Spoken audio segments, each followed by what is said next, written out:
오늘 고린도전서 15장의 말씀을 통해 부활의 신비라는 제목으로 함께 하나님의 말씀을 나누기 원합니다. 지난주에 제가 부활의 주님에 대해서 함께 말씀을 나눴죠. 예수님은 분명하게 부활하셨습니다. 그럼에도 불구하고 고린도 교회 가운데 또 오늘날에도 예수님의 부활을 거부하는 사람들, 예수님이 육체적으로 실제 부활하셨다는 걸 믿지 않는 사람들이 있다 그랬었죠. 특별히 마지막 때가 되면 이것이 점점 심해집니다. 결론적으로 얘기하면 부활을 믿지 않는다는 것은 결국 누구를 안 믿는 것입니까? 예수님을 믿지 않는 것입니다. 하나님의 아들이심을 믿지 않는 것이기 때문에 부활을 믿어도 좋고 안 믿어도 좋다는 이 이야기는요, 구원을 받아도 되고 안 받아도 되고 결국 복음에 대해서 알지 못하는 것이다 하는 것, 지난주에 말씀을 드렸습니다. 오늘은 구체적으로 저희가 이제 나머지 고린도전서 15장에서 과연 이 부활이 성서적으로나 역사적으로나 또 이 생물학적으로 이건 부인할 수 없는 사건이라는 것, 또 부활이 우리에게 주는 메시지가 무슨 메시지인지 저희가 함께 살펴보기로 합니다. 예수님이 지난주에 부활하셨다는 이 사건은요, 가장 중요한 기독교의 7가지 교리 속에 들어갔다 그랬죠. 7가지 교리는요, 복음의 핵심이다 말씀드렸어요. 우리 7가지 이것이 흔들리면요, 우리 신앙 자체가 흔들리는 것이요, 이것에 대한 확신이 없으면 반대로 뭐가 없다는 것입니까? 믿음에 확신이 없다는 것이요, 예수님이 누구신지를 잘 모른다는 얘기예요. 그래서 지난주에 했던 것 우리가 잠깐 복습하죠. 첫 번째 무엇입니까? 예수님의 신성이라고 되어 있죠. 완전한 신성인데 예수님은 100% 누구시라고요? 하나님이시라는 거예요. 자, 두 번째는요, 예수님의 인성. 예수님은 하나님이실 때 동시에 100% 완전한 인간이시라는 거예요. 그래서 우리의 모든 연약함을 아시는 분이세요. 우리가 당하는 연약함이나 우리가 부족한 것, 우리가 넘어지고 쓰러지는 이 모든 것들을 다 이해하시고요, 공유를 베푸시는 분이세요. 자, 세 번째는요, 삼위의 하나님, 삼위일체. 하나님은 한 분이신데 세 가지 형태로 성부, 성자, 성령. 네 번째는요, 예수님은 누구에게 태어나셨다고요? 동정녀 마리아를 여자의 후손으로 이 땅 가운데 오셨다는 것입니다. 또 다섯 번째로 예수님은 구원의 주님이시고, 여섯 번째로요, 육체로 부활하셨고, 마지막 7번째로 육체로 재림하실, 우리 눈에 보이는 대로 재림하실 것이라는 것. 이거 순서대로 기억하시면 돼요. 예수님은 완전한 하나님이시고 이 땅 가운데 오셔서 우리 가운데 성육신하셨다. 완전한 하나님이 완전한 인간으로 오셨죠. 그 다음에 그 하나님은 삼위 하나님이시고, 태어나실 때 누구를 통해서? 동정녀를 통해서 태어나셨는데, 태어나시고 십자가에 죽으시고 어떻게 해요? 육체로 부활하시고, 부활하신 예수님께서 다시 재림의 왕으로 이 땅 가운데 우리 눈에 보이는 육체를 가지고 오신다는 거예요. 이해하시겠습니까? 여기에 내가 잘 모르겠습니다. 그럼 내가 아직 예수님의 그 구원이 무엇인지 잘 모르겠습니다는. 그래서 이것은 분명하게, 이거는 창피한 것이 아니라 이것을 깨닫는 것은 하나님의 신비에 속해 있습니다. 얼마나 간단해요. 7개뿐이 안 되니까 누구나 다 알 수 있는 것처럼 보이지만, 세상의 지식으로 이것을 아는 것이 아니라 하나님이 은혜를 주셔야 이것이 믿음으로 받아들입니다. 네. 그래서 여러분들 이 7가지를 혹시 나는 이것 확신이 없습니다 그러면 저에게 찾아오세요. 저는 이거를 가르치고 증거하는 것이 제 뭡니까? 제 잡이에요. 그러니까 저한테 이걸 물어보시는 것이 여러분들의 또 숙제세요. 그래서 저는 이걸 갖고 기도하고 어떻게 하면 여러분들한테 확신을 가지고 이해할 수 있게 도와드리는 것이고, 그렇지만 궁극적으로 우리에게 구원을 베푸시고 지혜를 주시고 믿게 하시는 분은 누구세요? 하나님이세요. 아시겠죠? 자, 그 중에 우리가 마지막 부분, 육체로 부활하셨기 때문에 다시 오시는 그 재림의 모습이 같이 연결이 되어 있습니다. 한번 저희가 보죠. 먼저요, 예수님이 성경적으로 부활하실 것이 구약 성경이 가득 차 있다 그랬었죠. 그러게요. 구약은 예수님의 죽으심과 부활을 기록한 예언서예요. 여러분들이 내가 예수님이 정말 부활하셨다는 확신이 없다 하면 먼저 성경을 보셔야 되는데, 구약 성경은 예수님께서 죽으시고 부활하실 것으로 가득 차 있어요. 모든 부분이 다 그렇게 되어 있어요. 오늘 다 설명을 해드릴 수 없습니다. 이 부분만 하려면요, 제가 몇 달을 공부를 해도 끝이 없어요. 결국 그런 무엇입니까? 내가 부활에 대한 확신을 가지려면 먼저 구약에 나오는 예수님께서 그렇게 부활하실 것을 말씀한 성경 구절들을 읽기만 하면 어떻게 됩니까? 그것만 읽어도요, 이게 이 말씀이었구나. 하나님께서 이렇게 수천 년 동안 준비하신 말씀이구나. 그래서요, 제가 아브라함을 보아도 아브라함이 이삭을 바칠 때도 이것을 부활을 예표하는 것이고요, 시편에 보면 다윗이 찬송 중에 부활하실 예수님을 보았고요, 그 다음에 요나야가 물고기 속에 들어갔죠. 근데 며칠 만에 살아납니까? 3일 만에. 이틀도 아니고 4일도 아니고 일주일도 아니고 3일 만에 살아났어요. 왜 그렇겠습니까? 예수님께서 죽음에서 음부에 내려가셨다가 살아날 것을 갖다가 보여주신 거예요.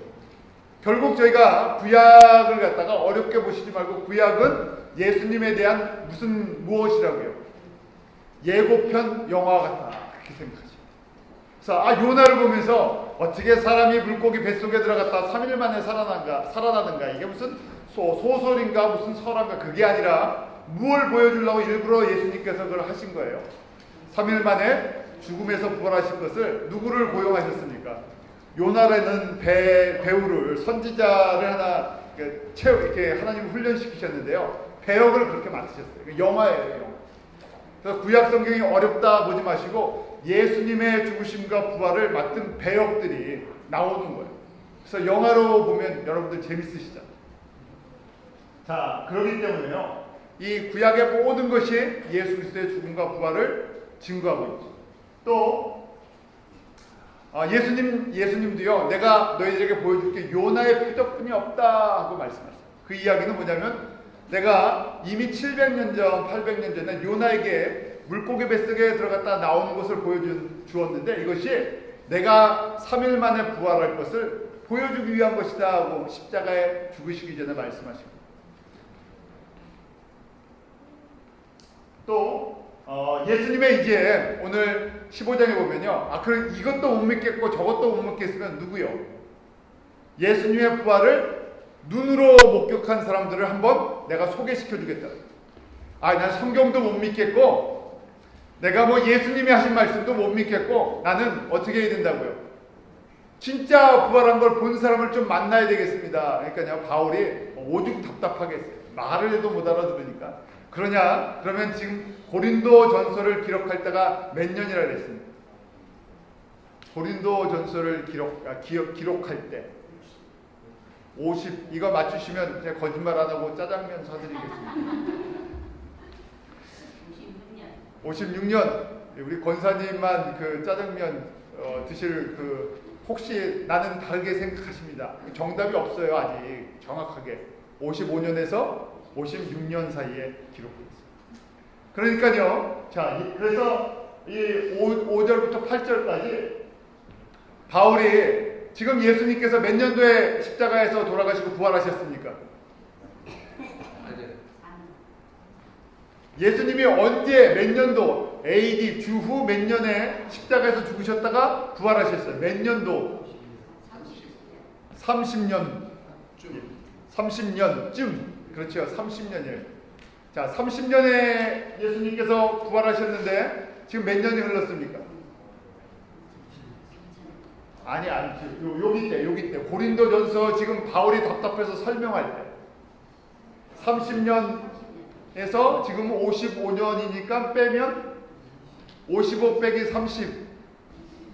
25년이 흘렀어요. 25년이 흘렀으니까 예수님의 부활을 목격한 사람이 30살이었다. 그러면 지금 몇 살이라고요? 55. 산수가 안 되시는 것 같아요. 이게 시원한데 55 빼기 30이니까 25고, 그때 30살이었으면 지금 55년도니까 55세죠. 그래서 그때 본 사람, 30대 본 사람들이 살아있겠습니까? 안 살아있겠습니까? 살아있죠. 그 얘기를 하는 거예요. 5절부터 8절. 너희들 답답하지? 600명이 그때 예수님의 부활하신 걸 보았다는 거예요. 그래서 한 사람 한 사람 먼저 이름을 얘기해요. 첫 번째 누구를 이야기합니까? 베드로가 예수님의 부활을 보았다. 12 제자들도 보았다. 그 다음에 어떻게 하셨다고요? 500여 명이 모여있는데 한꺼번에 500여 명이 모여있는 그 자리에 예수님께서 부활하신 것으로 나타나 주셨다는 거예요. 그 다음에 또 모든 사도들에게 동생 야고보에게도 나타나셨어요. 그러니까 동생 야고보가요 누구입니까? 우리 사도행전에 보면 예루살렘 교회 지도자인데요. 이 동생이 예수님의 부활하신 것을 보고 그때 비로소 우리 형이 그동안 조금 이상한 사람인 줄 알았더니 누구였다고요? 하나님의 아들 메시아 그리스도라는 걸 그때 깨달은 거예요. 부활하신 걸 보고. 그래서 이 동생도 자기 생명을 다해서 자기 이제 형을 형이라고 안 하죠. 뭐라고? 나의 주, 나의 하나님. 부활하신 예수님을 목격했기 때문에. 그 다음에 보니까 모든 사도들이 보았고 맨 마지막에 누가 만났다고요? 자기 바울이 만났다는 얘기죠. 자, 그러니까요 대충 한 600명이 봤는데 바울이 지금 이야기하는 거예요. 그 중에 대부분이 어떻게 돼 있다고요? 대부분이 아직 살아있는데 답답하냐? 그럼 내가 소개시켜 줄 테니까 좀 만나게 해줄까? 그런 얘기예요. 오죽 안 믿으면 이걸 부인할 수 있느냐? 부인할 수 없다는 거예요. 성경적으로 부인할 수도 없고 예수님께서 이미 이걸 다 짜두셨고 예수님도 미리 말씀하셨고 그 다음에 한두 명이 본 게 아니라 몰래 본 게 아니라 500명도 한꺼번에 보았는데 부인할 수 없다는 것이죠. 또 바울 자신이 자기의 간증을 하는 것이죠.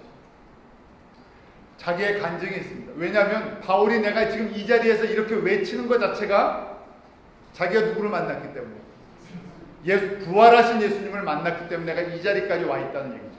부활하신 예수님을 만나지 않았으면 바울이 뭐 했겠습니까? 바울은 세상에 잘 나가는 유대 학자요, 정치인이요, 국회의원이었어요. 그거 하고 있지 왜 여기서 지난주에 말씀도 보았지만 매 맞아가며 핍박받아가며 죽을 고비를 넘기며 사람들한테 무시를 당하면서 이 이방인들에게 복음을 전하고 있겠습니까? 안 하죠. 내가 이렇게 하는 이유가 무엇인가? 바로 내가 부활하신 예수님을 직접 눈으로 다메섹에서 만났기 때문에 부인할 수가 없다는 것이죠. 자, 여기까지는요 지식이에요. 자, 우리가 이제 숙제가 뭐냐면요, 정말 우리가 부활하신 예수님을 믿는다 그러면 바울의 고백 속에 같이 들어갑니다. 신앙은요 우리가 지식적으로 머릿속에 아는 것의 시작이지만요 이것이 이 마음으로 내려오면요 확신이 세우면 라이프가 변하게 되겠습니다.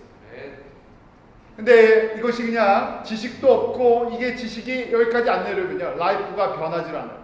그래서 바울은 보는데 위대한 믿음의 사도니까 그렇게 했겠죠. 그렇죠. 그런데 성경에 바울보다 더 위대한 사람이라도 성경에 기록되지 않는 사람들이 많아요. 바울이 그렇게 이야기하잖아요. 성경이 그렇게 기록을 하고 있습니다.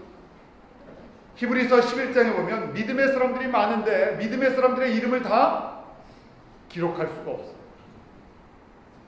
그 초대교회에서부터 시작된 이 예수 그리스도의 복음이 우리한테 전달 때까지 바로 바울은 대표적인 사람이지만요 수많은 사람들이 자기의 생명을 들여서 또 자기의 모든 것을 들여서 여기까지 전달돼요. 저희가 복음을 받을 때 거저받은 것이 아니라는 것이죠.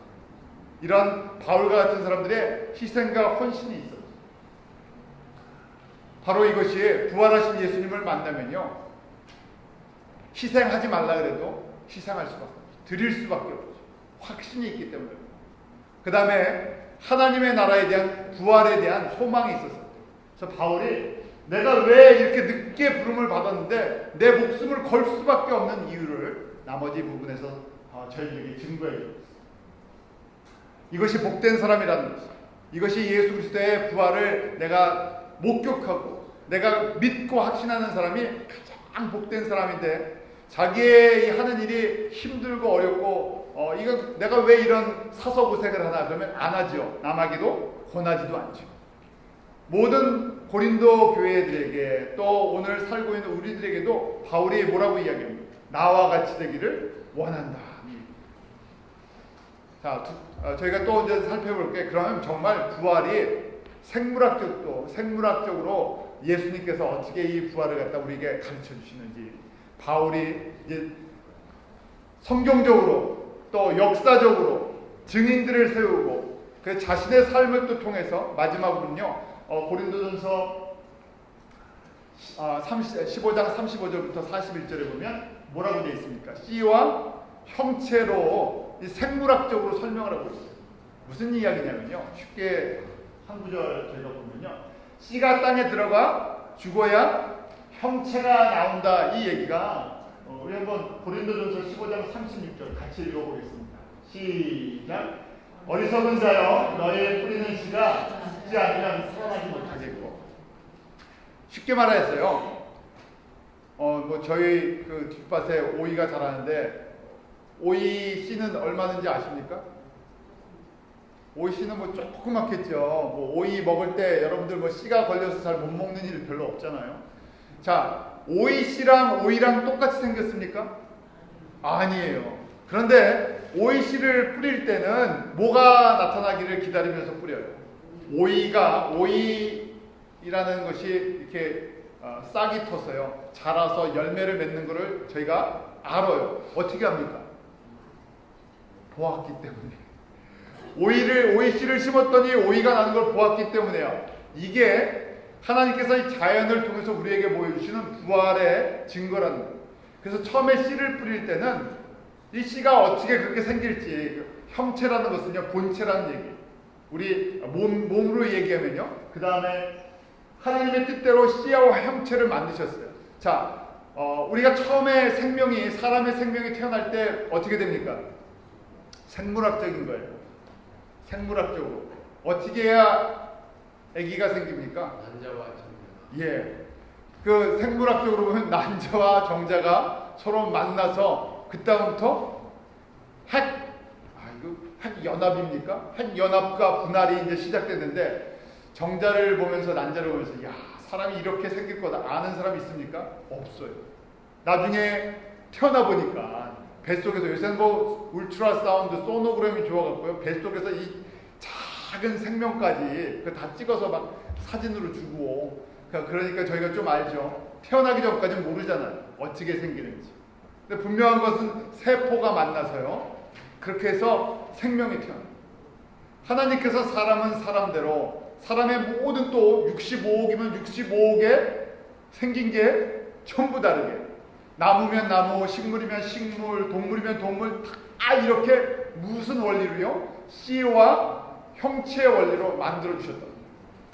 그래서 씨가 죽으면 끝이 아니라 씨가 죽으면 어떻게 된다고요?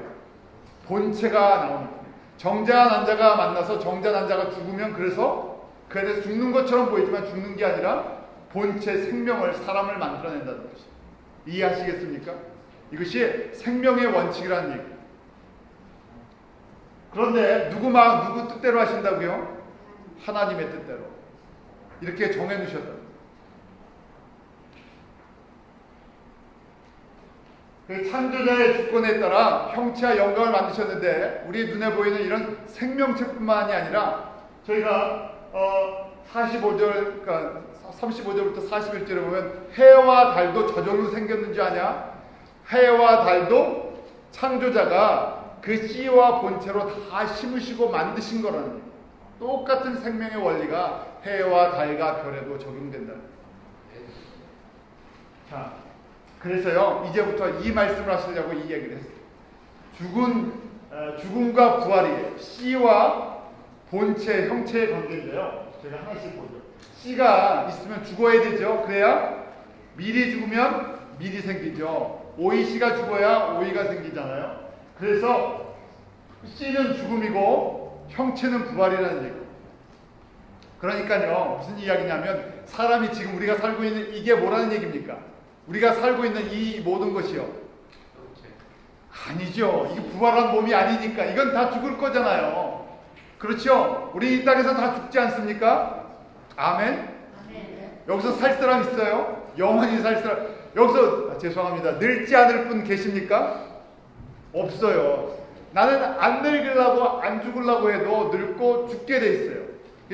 그래서 세상 사람들은 장례식에 가면 눈물을 흘리잖아요.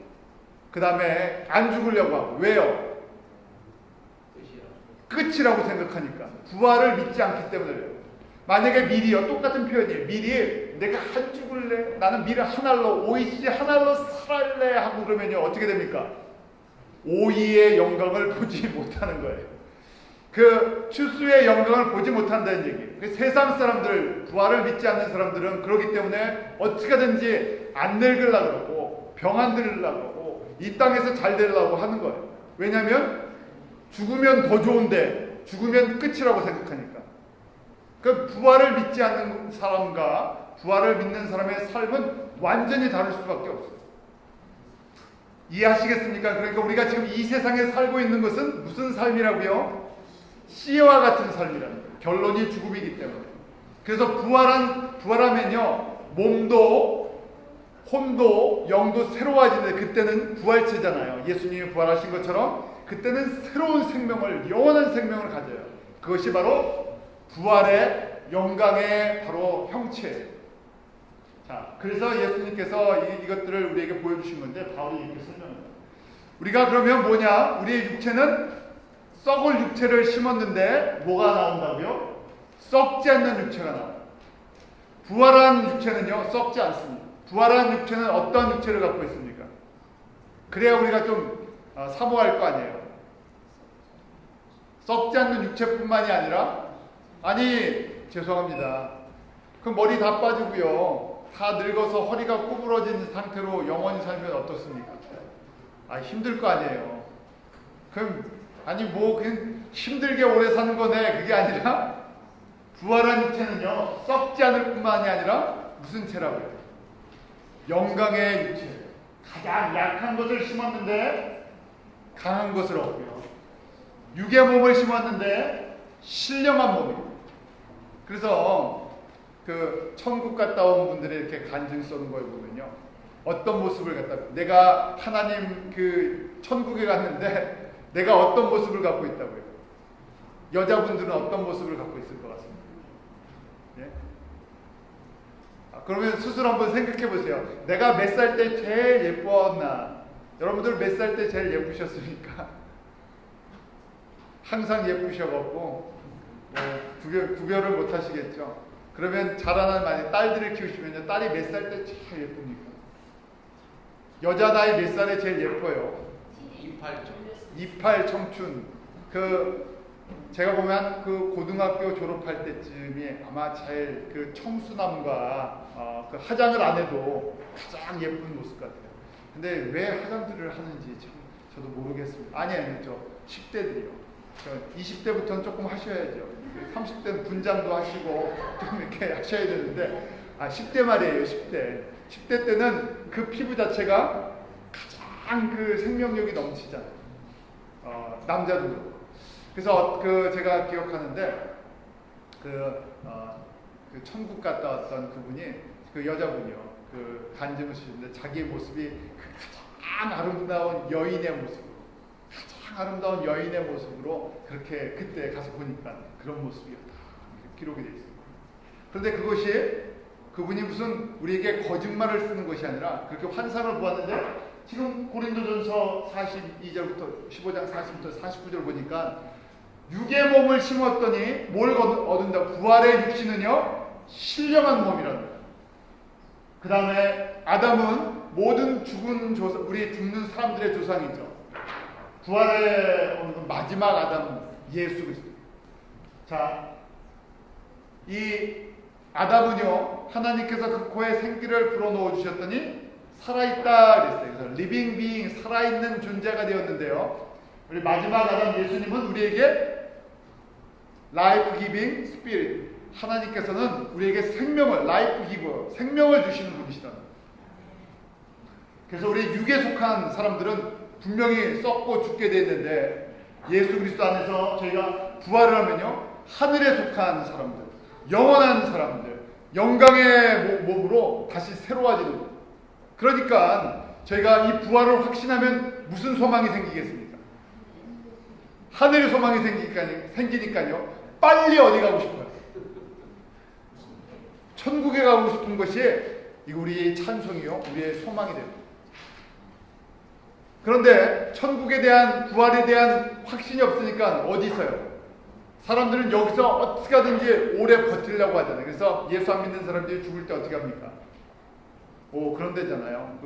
마귀가 와서 끌고 가든지 어떻게 되는지. 그래서 어떻게 하려고요? 어떻게 하든지 안 죽으려고 버티시잖아요. 그래서 빨리 그냥 누세요. 그래도 무서워서 못 죽는다고 그렇게 얘기하고, 반대로 예수님을 믿고 그 죽는 사람들의 모습을 보면, 마지막 그 임종의 모습을 보면 어떻습니까? 웃으면서 그 밝은 모습으로 가시죠. 왜냐하면 저기를 보니까, 우리가 이 세상에서 영적인 눈이 안 떠져서 천국이 안 보이니까 안 가려고 그러는 건데, 보이면 빨리 가고 싶죠. 그래서 바울이요, 그런 고백합니다. 내가 내 마음으로는요, 내 육신의 마음으로는 어떻다고요? 빨리 가고 싶다는 거예요. 이거 괴로워서, 이 괴로운 이 사명을 감당하라고 이렇게 나도 어려운 일들을 감당하는데, 이 육신은 빨리 가고 싶은데 내가 왜 안 가고 있다고요? 맡겨주신 이 복음의 사명 때문에 내가 지금 인내하면서 참으면서 이 사명을 완수하고 있다. 그래서 저희가 이 부활의 소망을 간직할 때는요, 우리 세상에서 자유할 수 있어요. 세상의 모든 문제 속에서 자유하기 시작해요. 왜냐하면 저희가 이제 기독교 신앙이 우리 한국에 들어온 지 100여 년이 지났죠. 하나님께서 복을 주신 것도 많고, 우리 정말 하나님께서 우리를 마지막 때 그런 특별한 민족으로 세워주셨는데, 그럼에도 불구하고 사람마다 다 다르잖아요. 예수 열심히 믿었는데 어려운 사람들도 있고, 힘든 사람들도 있고, 잘된 사람도 있고. 그래서 이것이 내가 이 세상에서 잘되고 안 되고가 예수 잘 믿는 것에 대한 증거도 될 수도 있고 안 될 수도 있어요. 그런데 이제 이 부활의 확신이 있으면 세상에서 잘 되든 안 되든 하나님이 주신 복이니까 내가 이것을 뛰어넘는 신앙을 가지고 있어요. 그 뛰어넘어서요, 하늘에 속한 사람으로서 천국을 바라보면서 달려가는 거예요. 나머지는 하나님께 맡기면서 갈 수 있어요. 하나님께서 주시는 배역의 분량들이 다 다르잖아요. 우리에게 주시는 그 하나님의 구원을 이루어 나가는 그 배역들이 조금씩 달라요. 그 옆에 있는 사람이랑 비교할 필요 없고요.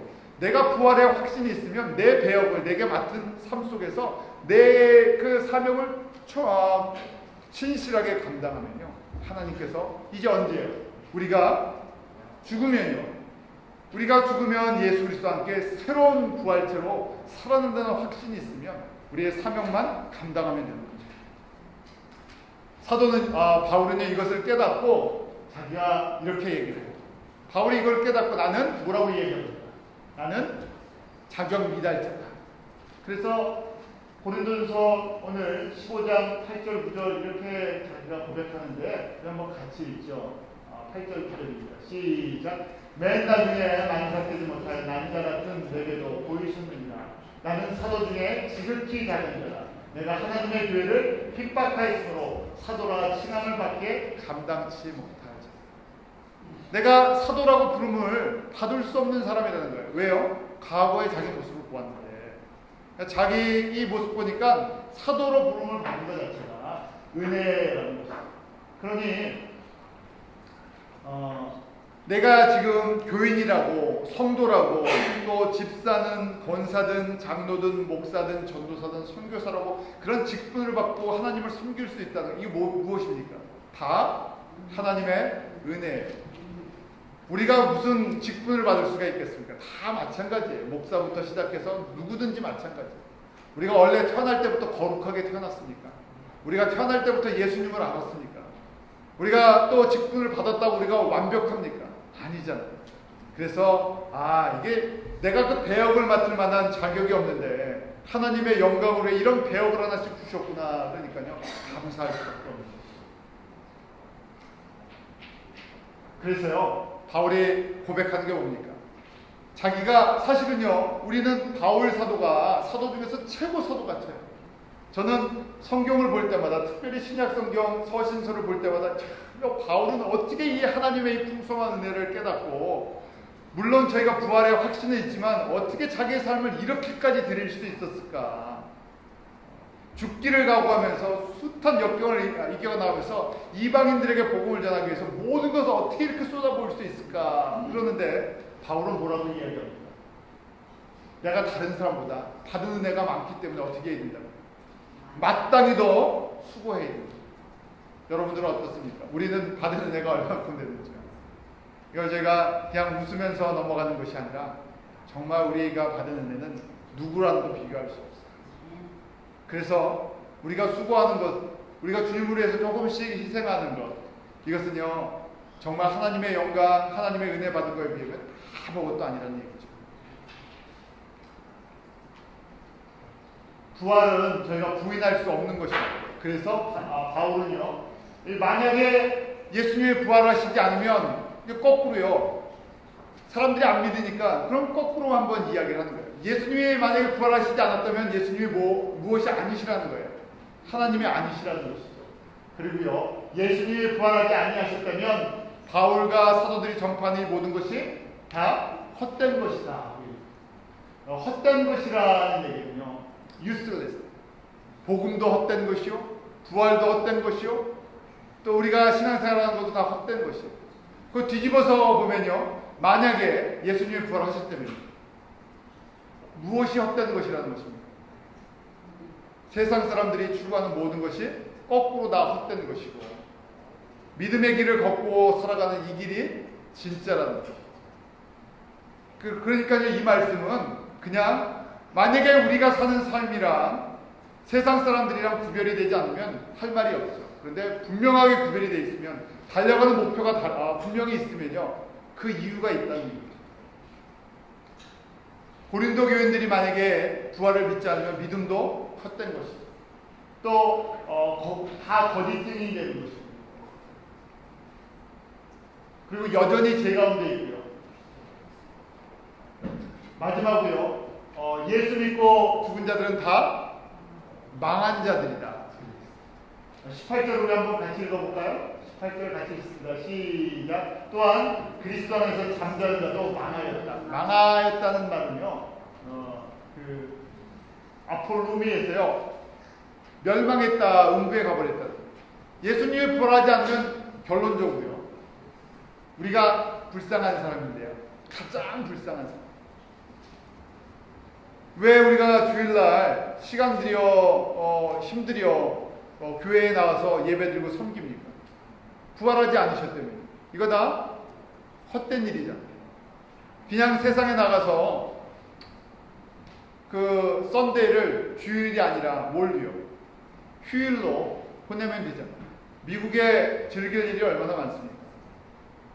또 저희가 힘들여 저희가 선교지나 또 우리가 복음을 위해서 그 우리의 삶을 희생할 필요가 뭐가 있겠습니까? 결국 예수님이 부활하시지 않았다면 우리의 신앙생활 이렇게 할 필요 없죠. 예수님이 부활하지 않으셨으면 교회는 어떤 곳으로 하면 되겠습니까? 부활하지 않으셨다면, 부활이 없다면 교회는 친목단체 하면 돼요. 그 다음에 저희의 모든 관심은 어디에 있어요? 세상에서 어떻게 잘 되느냐 하는데 관심 갖고, 그 다음 세상에서 즐기면 돼요. 그런데 부활도 믿지도 않고 신앙생활 한다고 교회 오고 그러면 왔다 갔다 하는데 이러면요, 어떻게 됩니까? 이것도 못하고 저것도 못해요. 천국의 기쁨도 모르고 세상의 기쁨도 모르면요, 그 사람이 가장 불쌍한 사람이라는 얘기. 아예 예수 안 믿으려면요, 세상이 주는 기쁨도 있잖아요. 세상이 주는 즐거움도 있고요. 그걸 마음껏 즐기든지 이것도 못하고 저것도 못하고 할 땐. 그래서 우리가 신앙생활 어떻게 하라고요? 차든지 덥든지 미지근하면 이것도 아니고 저것도 아니고 세상에서도 얻지도 못하고 믿음의 삶을 통해서도 얻지도 못하고, 그 부활이라는 것을 내가 확신하느냐 확신하지 않느냐가 키라는 이야기입니다. 자, 여러분에게 이 표를 하나 이제 보여드릴 거예요. 이거 교회의 역사고요, 또 예수님의 구원의 역사고, 또 부활의 모든 순서예요. 이걸 잘 이해하셔야 돼요. 어렵진 않아요. 자, 하나씩 보죠. 예수님께서 몇 년도에 부활하셨다고요? 거기 써있죠. 예수님이 부활이 AD 주 30년. 그 다음부터 교회 시대가 시작됐어요. 이방인을 통해서 교회들이 쭉 세워졌죠. 2000년 동안 지금 교회의 역사예요. 근데 그 교회는요, 우리가 성경을 보니까 교회 시대는 뭘 하기 위한 시간이라고요? 이방인들을 출소하는 시간. 그 유대인들이 구원을 못 받고 이상하게 이방인들이 구원을 받아서 저희 같은 한국 사람들이 구원을 받았죠. 지금도 끊임없이 예수님께서 추수하고 계세요. 자, 추수가 거의 끝나갈 때쯤 되면 어떻게 된다고요? 거기 뭐라고 써 있습니까? 교회 시대 옆에 뭐라고 써 있습니까? 공중 재림하신다. 예수님께서 천군 천사와 함께 나팔소리를 내면서요, 공중에 재림하세요. 언제 재림하신다고요? 추수가 끝나갈 때쯤. 그래서 뭐 저희가 종말에 대해서 사람들이 언제다 연도랑 날짜를 이야기하면 대부분 잘못됐는데요. 그렇지만 징조는 알 수 있어요. 시즌은요. 여러분들 추수는 언제 합니까? 일반적으로요. 가을에. 가을에 그냥 추수라는 것이 아니라 모가 고개를 숙이면, 벼가 고개를 숙이면, 그거 농사 짓는 사람한테 가르쳐줘야 됩니까? 아니면 압니까? 알지요. 농사를 짓는 사람들. 저희도 마찬가지예요. 예수 그리스도와 함께 동행하면서요, 복음에 대해서 우리가 눈 뜨면요, 지금 시즌이 추수와의 시즌인데 추수가 하비스트 타임이 끝나가는 거구나 알 수 있다는 얘기예요. 그래서 저희가 지금을 마지막 시대라고 이야기하는 이유가, 왜냐하면 전 세계적으로 보니까 선교사들을 통해서, 교회를 통해서 복음 농사가 거의 끝나가고 있기 때문에. 왜냐하면 교회를 세우신 목적은요, 추수하는 일꾼들을 통해서 이방인들을 추수하기 위해서 하시는데 추수가 거의 끝나가고 있어요. 그러니까 여기서 저희가요, 여긴 매일 똑같으니까, 우리 미국 생활 다 똑같잖아요. 매일 아침에 일하고 저녁에 퇴근해서 집에 와서 쉬고 주일날 예배드리고 거의 똑같으니까 세상이 영적으로 어떻게 변하는지 별 감각이 없어요. 그런데 추수는 어디서 일어난다고요? 추수는 이방인들 가운데서 일어나고 있어요. 여기는 추수가 거의 끝난, 추수가 사실은 미국 땅은 언제 된 됩니까? 지금부터 200년 전에 됩니다. 그러니까 여기는요, 교인들이 왔다 갔다 하잖아요. 그러니까 여기서 추수가 되니 안 되니 여기서 관심을 갖고 있는 것이 아니라 어디예요? 추수리. 그러니까 저희가 선교지에 대해서 자꾸만 여러분들에게 인포메이션 드리고 기도하자고 하는 것이, 추수지는 거기이기 때문에 거기서 추수가 되고 있으면요, 시즌이 거의 끝나가는구나 하는 것이에요. 그래서요, 추수가 끝날 쯤 되면 예수님께서 공중에 임하시는데, 그때 세상에서 무슨 사건이 일어납니까? 휴거와 7년 대의 환란이 일어납니다. 예수님이 다시 오실 때는 똑같이 육체로 부활하셔서 500여의 형제에게 보여주신 것처럼 공중에 임하실 때는 어떻게 해요? 세상의 모든 사람들이 예수님이 재림하시는 것을 눈으로 볼 수 있는 형태로 오신다는 거예요. 그래서 이 공중에는 혼인잔치가, 예수님과 만나는 이 휴거가, 랩처가 혼인잔치. 그 다음 땅에서는요, 뭐가 있다고요? 7년 대환란, Great Tribulation. 과거 어느 때도 보지 못했던 대환란이 시작합니다. 그것이 점점 임박한 시대에 살고 있습니다. 자, 저도 그 위에 뭐라고 써 있습니까? 첫째 부활이라고 되어 있죠. 이때 이 휴거에 참가한 사람부터 첫째 부활이 이제 일어나기 시작해요. 첫째 부활이 뭐냐면요, 예수님께서 이제 지상에 7년 환란이 끝날 때 지상으로 내려오셔갖고요, 사단을 잡아서 어디다가요? 무저갱이라는 감옥에다가 가둬두세요. 1000년 동안. 그리고 이 땅에서는 뭐가 시작됩니까? 예수님께서 다스리는 천년왕국이 시작됩니다. 그런데 그 천년왕국, 그 7년 이 휴거 때부터 천년왕국 때 누가 살아나느냐 하는데, 살아나는 사람들이 있다는 얘기예요. 여러분들이 휴거는 모든 그리스도인들이 휴거가 되는 거 아니라고 말씀드렸습니다. 모든 사람들이 이때 첫째 부활에 참가하지 않습니다. 보통 그리스도인들은 언제 참여하냐면요, 천년왕국 끝나고 백보자 심판에서 예수님께서 다 심판하세요. 그래서 뭐가 없으면, 예수님의 피가 없으면 어디로 간다고요? 지옥으로 가고, 예수 그리스도를 믿고 구원의 확신이 있으면 어디에요? 천국. 그때가 진짜 죽는 거예요. 그러니까 육신에 죽는 것은요. 그러니까 저희가 이 말씀에 보면, 성경에 보면 우리가 육신으로 나이가 80이나 90이나 100세가 돼서 죽는 것은 무슨 죽음이라고요? 첫 번째 죽음이에요. 그 진짜 죽는 건 언제 죽습니까? 심판받고 내가 예수를 안 믿으면 그때부터 영원한 지옥행인데요. 사는데 형벌받은 육체와 혼과 영을 가지고 영원토록 지옥에서 형벌을 받는 거예요. 그래서 지옥 본 분들이 그 간증하잖아요. 너무 끔찍하니까. 그 부활을 안 믿는 사람들은요, 모두 안 믿습니까? 지옥도 안 믿어요. 그러니까 마음대로 살죠. 그 다음에 예수님을 믿어도 그냥 이 땅에서 잘 되는 그런 수준으로 그냥 믿고 끝나버리는 거죠. 자, 첫 번째 부활에 대한 말씀이 계시록 20장 4절과 5절에 나옵니다. 그래서 그 말씀을 보면요, 첫 번째 부활에 참여하는 사람들이 누군가 우리 한번 시간이 좀 되고요. 우리 한번 읽어보죠. 계시록 20장 4절에서 5절이에요. 우리 한번 같이 읽겠습니다. 시작. 또 내가 보좌들을 보니 거기 앉은 자들이 있어 심판하는 권세를 받았더라. 또 내가 보니 예수의 증거와 하나님의 말씀을 목배임을 받은 자의 영혼들이나 또 짐승과 그의 우상에게 경배하지도 아니하고 이마와 손에 그의 표를 받지도 아니한 자들이 살아서 그리스도로 더불어 1000년 동안 왕노릇하니 그 나머지 죽은 자들은 그 1000년이 차기까지 살지 못하라. 이는 첫째 벌. This is the first resurrection이라고 얘기하죠. 언제 살아나는 사람들이요? 1000년 왕국 때 살아나는 사람들이 있다는 거예요. 근데 그 살아나는 사람들이 아무나 살아나는 것이 아니라 지금 말씀을 보니까 뭐한 사람들이에요? 예수님 증거하다가 순교한 사람. 두 번째 어떤 사람들이라고요? 우상을 숭배하지 않고 우상에게 절하지 않는 사람들. 근데 이 두 사람들은 특별히 어느 때 사람이냐면요, 7년 환란 때 남겨진 사람들이 있는데요, 끝까지 예수 믿고 증거하다가 죽는 사람이에요. 그 다음에 우리가 누가 그럼 휴거가 되느냐, 휴거 때부터 하면 7년 환란 안 남잖아요. 저희가 지금이 추수 때인데 저도 그렇고 여러분들도 그렇고요, 7년 환란 겪고 싶은 분 계십니까? 7년 환란 맛보기를 저희가 조금 볼 수 있어요. 그 맛보기가 어디에서 나옵니까?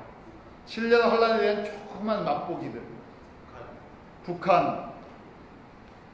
또 어디요? 7년 환란에 대한 여러분들이 맛보기를 조금 보고 싶으면 생각해 보세요. 북한에 지금 북한 가서 사는 거. 북한 가서 사는데 어떻게 살아야 됩니까? 예수를 믿고 증거하며 살아야 돼요. 그러니까 어떻게 됩니까? 순교를 하든지 그 수용소 있죠. 수용소에 대한 간증이 있는데요.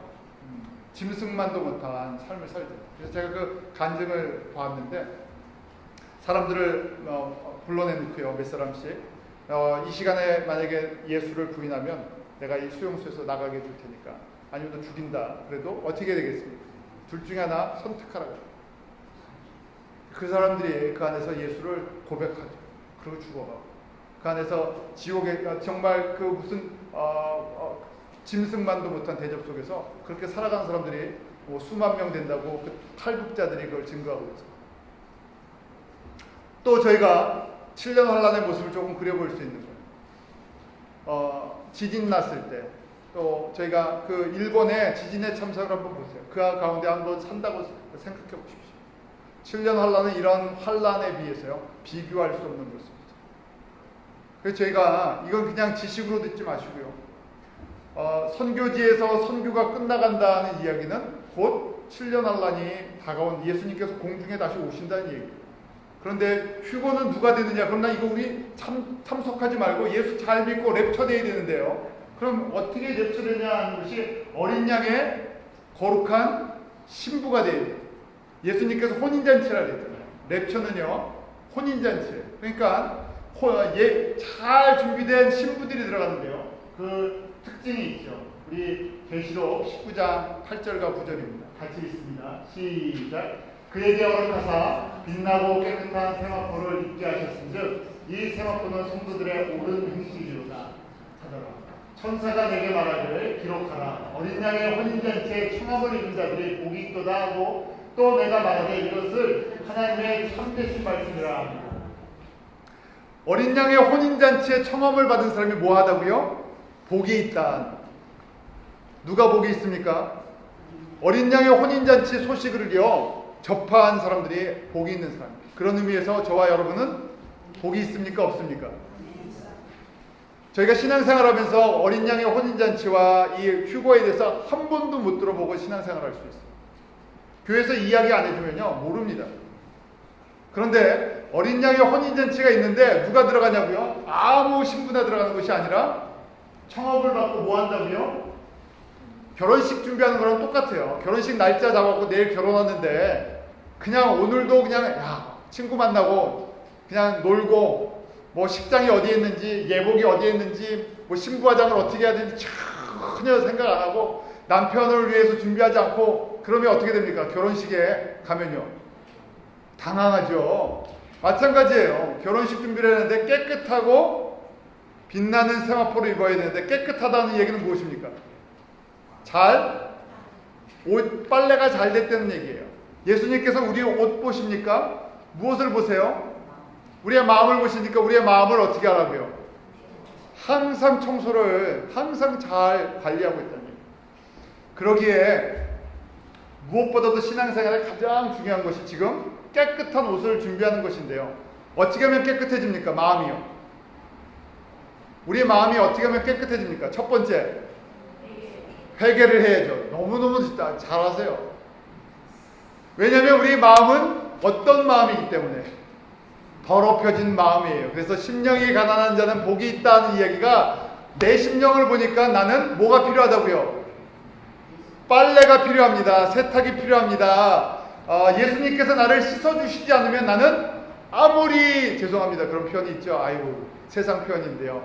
빨아도 뭐는 걸레는요 걸레죠. 우리의 마음이 어떻다고요? 걸레와 같아요. 그래서 세상의 방법으로 우리의 마음을 씻어낼 방법이 없어요. 오직 예수님 앞에 예수님의 그 보혈의 은혜로 말미암아 우리의 마음이 씻겨질 때 모처럼은요 블리치에 우리 클로락스에 담궈주면 하얘지죠. 그래서 여러분들 사실은 가장 복된 기도는요 무엇 주세요 뭐 만들어 주세요 하는 기도가 아니라 내 마음을 가지고 예수님의 그 보혈로 씻기는 것을 계속 하는 건데 이것은요 사실은 통성기도로 잘 안 되고요 깊게 묵상하는 거죠. 말씀을 보면서 나를 비춰봐야 되니까 그때 이거는요 다른 거 필요 없어요. 날마다 말씀 속에서 나를 비춰보는 거예요. 그때 내 안에 있는 내가 더럽다는 걸 깨달아요. 아 내가 더럽구나. 그래서 이걸 계속 하시는 분이 어떤 사람이라고요? 깨끗한 옷을 갖고 있죠. 신앙생활에 제일 중요한 것인데 사람들이 이걸 제일 중요하다고 여기지를 않아요. 왜 그렇습니까? 눈에 나타나는 특별한 거 없기 때문에. 두 번째는 무엇입니까? 빛난다 그랬죠. 빛나는 것은 계급장과 같은데 오늘 말씀 보니까 빛나는 것은요 우리가 다니엘서에 보는 것처럼 많은 사람을 그리스도께로 인도하는 사람. 전도하자 물론 전도도 해야 되지만요 어떤 의미로 보면 한국 교회나 미국 교회는요 전도는 거의 수평이동이에요. 거의 수평이동이죠. 그런데 지금 제일 전도가 빨리 일어나는 데가 어디라고요? 추수가 일어나는 거예요. 그래서 지금 제가 그 보고를 받으면 미얀마뿐만이 아니라 주변에 그 복음에 대해 닫혀 있었던 라오스라든지 또 그동안 오랫동안 갇혀 있었던 캄보디아라든지 베트남이라든지 거기에 놀랍게 이 복음이 퍼지고 있어요. 황영현 목사님이랑 이제 이메일을 주고받았었는데요. 그 라오스가 공산 국가 들어가기 힘든데 거기 목사가 복음을 못 전한대요. 그런데 하나님께서 라오스의 이 북한의 기독교 연맹 이 형식적인 정부 기독교 단체 총재가 있는데 라오스의 그 기독교 연맹의 총재랑 황영현 목사님이 어떻게 이제 주선이 돼서 만나게 됐는데 거기서 말씀을 증거할 기회가 있어요. 말씀을 증거하니까 그 라오스 기독교 연맹의 그 총재되는 분이 우리가 필요한 말씀이다 그래서요 그 독점적 계약을 암이랑 맺으셨대요. 다른 사람들은 와서 복음 전하고 세미나 못하는데 아민만 들어와서 사역을 해달라고 와서 말씀 그 목회자 목회자를 전국에서 그 총재가요, 정부의 사람인데 그 총재가 내가 목회자들을 모아 놓을 테니까 와서 세미나를 좀 해주십시오. 그래서 들어가서 하시게 됩니다. 선교지에서는요, 이렇게 하나님께서 구원의 역사를 이루어 나가죠. 저희가 이게 주님 오실 때가 점점 가까울수록 우리 이 말씀을 보면서요, 이 첫째 부활에 참여하는 자들이 되어야 되죠. 여러분들 중에서 나는 정말 믿음으로 살기 위해서 7년 환란에 남겠습니다, 이렇게 자원하는 분이 있으면 뭐 더 영광이지만 거기까지는 저도 못 바라겠어요. 저도 7년 안에 남아갖고 내가 주의 영광을 위해서 거기까지는 못 바라겠고요. 주님, 제가 이 살아있는 동안에 정말 이 혼인잔치를 준비하는 이 신부가 되게 좀 해주십시오. 또 우리 성도들도 이 혼인잔치를 예비하는, 예수님을 맞이하는 것에 초점을 갖고 그렇게 살게 해주십시오. 그래서 우리 다 영광 가운데 들림받아야죠. 그 첫 번째 부활에 다 참여해서 천년왕국 동안 왕 같은 그런 제사장들도 주님과 교제하면서요, 이것이 어디까지 갑니까? 이렇게 된 이렇게 신분이 어디까지 간다고요? 천국까지 간다는 거예요. 천국도 여러분들이 아는 것처럼 이 안에 이 관계성이 있잖아요. 내가 이 땅에서 예수님이랑 가깝게 지내는 사람들이 어떻게 해요? 천국에서 영원토록 예수님 가까이서 섬기는 특별 은혜를 받는다. 이 땅에서는 우리의 신분이 왔다 갔다 바뀔 가능성이 있지만 이미 부활에 참여해버리면 어떻게 됩니까? 신분은요, 안 바뀌어요. 자리 안 바뀝니다. 그러니까 좀 지혜로운, 세상적으로 지혜로우면요, 내가 여기서 예수님이랑 지내는 시간을 어떻게 보내느냐에 따라서 하나님 나라에서 신분의 변화가 일어날 수 있다는 것입니다. 그러기에 저희가 주님을 위해서 수고하는 것은 결코 수고가 될 수 없고요, 주님을 위해서 일하는 것은요, 결코 저희가 세상의 어떤 것과 바꿀 수 없죠. 이런 귀한 은혜와 도전이 우리 부활을 믿는 그런 성도의 복으로 나타나는 그런 축복이 있기로 합니다. 기도하겠습니다. 하나님 아버지, 우리에게 예수 그리스도의 복음을 허락하시고 이 부활의 소식을 저희로 듣게 하시며 부활의 영광을 저희로 보게 하여 주심을 감사합니다. 아버지 하나님, 바울이 여러 가지를 통해서 우리에게 증거하는 것처럼 예수 그리스도의 부활은 분명한 증거요, 또 사실이며 우리 믿음의 성도들이 예수 그리스도와 함께 부활할 것도 분명한 진리이며 사실인 것을 믿습니다. 우리 부활에 참여하는 성도들 되게 하시고 부활에만 참여하는 것이 아니라 이 첫 번째 영광의 부활에 참여할 수 있는, 어린 양의 혼인잔치에 참여할 수 있는 그 복된 은혜를 저희로 누리게 하여 주시옵소서. 어린 양의 혼인잔치에 청함을 받은 자가 복이 있다 말씀하셨습니다. 다시 오실 예수 그리스도를 예비하는 성도들 되게 하시고 주님께서 일하시는 곳에 우리가 관심을 가지고 기도하게 하시고 또 헌신하는 그런 은혜가 저희 가운데 결단으로 나타나게 하여 주시옵소서. 하나님, 우리 성도 한 사람 한 사람에게 하늘의 지혜와 풍성함으로 충만케 되게 하여 주셔서 이 땅의 모든 삶이 하나님의 주권 가운데 움직인다는 것을 고백하게 하십니다. 하나님, 이 땅에서뿐만 아니라 영원토록 하나님의 형통과 하나님의 축복을 경험하는 귀한 은혜가 임하게 하여 주시옵소서. 예수님의 이름으로 기도하옵나이다.